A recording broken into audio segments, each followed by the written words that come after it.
एकदमै sad news, दुःखद खबर। पाकिस्तानमा चाहिँ 17 वर्षीय टिकटकर साना युसुफको गैराती गोली हानी हत्या भएको छ।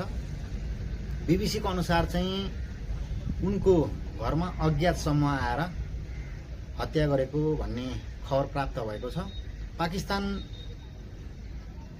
प्रहरीले चाहिँ ती अपराधीहरू निरन्तर खोजी गरेको र अहिलेसम्म अपराधी पत्ता नलागेको भन्ने कुरा बाहिरिएको छ। र पाकिस्तानमा चाहिँ यसरी टिकटकरको हत्या भएको यो पहिलोचोटि होइन। केही महिना अगाडि पनि एकजना टिकटकरको हत्या भएको थियो।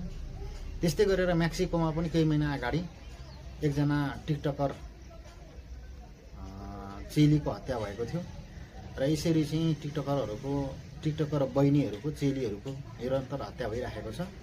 र साना युसुफले चाहिँ हिजो बर्थडे सेलिब्रेसन गरेको भिडियो पनि हिजो इन्स्टाग्राम र उनको सोसल एकाउन्ट टिकटकमा पोस्ट गरेका थिइन्।